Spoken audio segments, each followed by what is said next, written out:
అనుకున్నది అనుకున్నట్లు జరిగితే తెలంగాణ ఏర్పడిన తొలినాలలో ఆయనే సీఎం. కానీ తానొకటి తెలిస్తే దైవం ఒకటి అన్నట్లుగా ఆ పార్టీ ఓటమితో ఆయన ఆశలు అడియాసలయ్యాయి. 2018 ఎన్నికల వరకు ప్రత్యక్ష ఎన్నికల్లో పాల్గొని అనంతరం రాజకీయ పరిణామాలతో పోటీకి దూరమయ్యారు. కాదు రాజకీయాలకి రిటైర్మెంట్ ప్రకటించారనే ప్రచారం కూడా సాగింది. కానీ మళ్ళీ తాజా పాలిటిక్స్లో ఆ సీనియర్ నేత కీలకంగా మారారనే టాక్ కాస్త గట్టిగానే సౌండ్ చేస్తోంది. ఇక ఇటీవల పెద్ద ఆయన అధిష్టానానికి రాసిన లెటర్ తాలూకా ప్రకంపనలు అంతా ఇంత కాదుండోయ్. ఏకంగా మంత్రి పదవి ఆశిస్తున్న నేతలకి జలక్కిచ్చారనే టాక్. ఆయన తీరుతో సొంత జిల్లా నేతలే ఆగ్రహం వ్యక్తం చేస్తున్నారట. మరి సైలెంట్ మోడ్లో ఉన్న పెద్ద ఆయన యాక్టివ్గా మారడానికి గల కారణాలేంటి? ఇంతకీ ఎవరా లీడర్?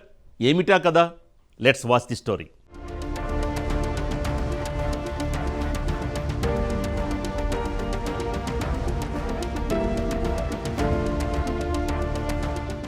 ఉమ్మడి రాష్ట్రంలోనే అత్యధిక శాఖలకు మంత్రిగా కొనసాగిన సీనియర్ నేత నల్గొండ జిల్లాకు చెందిన కందుకూరు జానారెడ్డి గత ఎమ్మెల్యే ఎంపీ ఎన్నికల్లో తన తనయులిద్దరితోనూ పొలిటికల్ అరంగేట్రం చేయించడమే కాకుండా ఇద్దరినీ గెలిపించుకుని సక్సెస్ సాధించారు.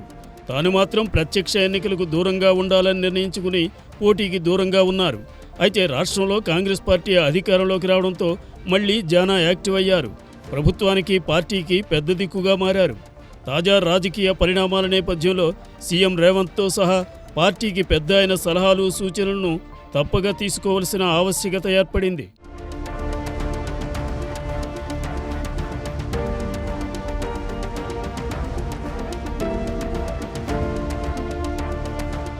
తెలంగాణలో కాంగ్రెస్ పార్టీ అధికారంలోకి వచ్చాక సీఎం అభ్యర్థి రేసులో సైతం జానారెడ్డి ప్రముఖ పాత్ర పోషించారనే ప్రచారం ఉంది.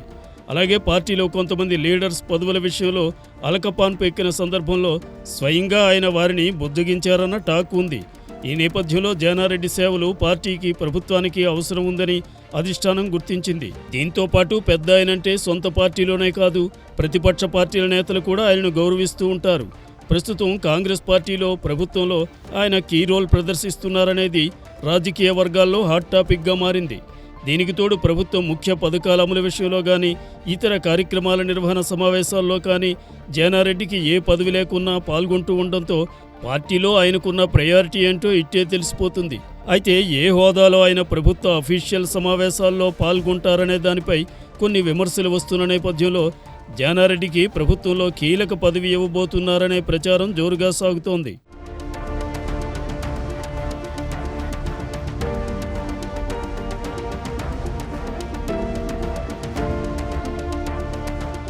ఇదిలా ఉండగా ఉమ్మడి నల్లగొండ జిల్లాలో రెడ్డి సామాజిక వర్గానికి చెందిన కోమటిరెడ్డి వెంకటరెడ్డి, ఉత్తమ్ కుమార్ రెడ్డిలు మంత్రి పదవుల్లో ఉన్నారు.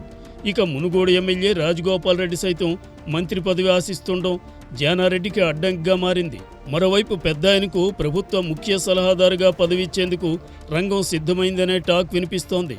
రాజగోపాల్ రెడ్డికి మంత్రి పదవి ఇవ్వడంతో పాటు అదే సామాజిక వర్గానికి చెందిన జానాకి ప్రభుత్వ సలహాదారుగా నియమిస్తే ఒకే జిల్లా నుంచి ఒకే సామాజిక వర్గం నుంచి నలుగురికి పదవులు ఇవ్వడంపై కాంగ్రెస్ పార్టీలోనే వ్యతిరేకత వస్తుందనేది పొలిటికల్ సర్కిల్లో చర్చ నడుస్తోంది. దీంతో రాజగోపాల్ రెడ్డికి మంత్రి పదవికి చెక్ పెడుతూనే తనకు ప్రభుత్వ సలహాదారుగా అవకాశం ఉండేలా జానారెడ్డి కొత్త ఎత్తుగడ వేసి రంగారెడ్డి, హైదరాబాద్ జిల్లాలకు మంత్రి పదవులు ఇవ్వాలని పార్టీ అధిష్టానానికి లేఖ రాశారనేది కోమటిరెడ్డి వర్గీయుల ప్రధాన ఆరోపణ.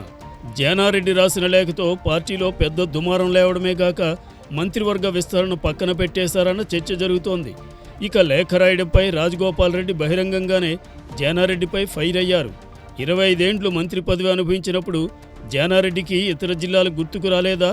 ధర్మరాజుగా ఉండాల్సిన పెద్ద ఆయన ధృతరాష్ట్రుడిగా వ్యవహరిస్తున్నాడంటూ కూడా రాజగోపాల్ ఘాటు వ్యాఖ్యలు చేశారు.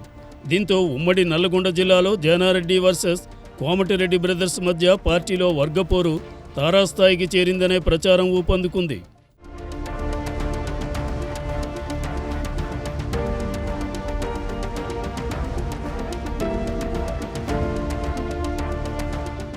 అధిష్టానానికి జానారెడ్డి రాసిన లేఖ అటు రాజగోపాల్ రెడ్డికి మంత్రి పదవి రాకుండా అడ్డుకుంటూనే ఇటు తాను ప్రభుత్వ సలహాదారు పదవి దక్కించుకునే వ్యూహంలా ఉందని ఉమ్మడి నల్గొండ జిల్లా కాంగ్రెస్ వర్గాల్లో చర్చ సాగుతోంది. మరి మంత్రి పదవి ఇస్తామన్న హామీ మేరకు అధిష్టానం రాజగోపాల్ రెడ్డికి అవకాశం ఇస్తుందా, లేక జానా రాసిన లేఖతో రాజగోపాల్ని పక్కన పెట్టేస్తుందా? అదేవిధంగా ప్రచారంలో ఉన్నట్టు జానారెడ్డిని ప్రభుత్వ సలహాదారుడిగా నియమిస్తుందా? వేచి చూడాలి. రానున్న రోజుల్లో కాంగ్రెస్ అధిష్టానం ఈ ఇద్దరి నేతల విషయంలో ఎలాంటి నిర్ణయం తీసుకుంటుందోనని కాంగ్రెస్ కేడర్లో ఆసక్తి నెలకొంది.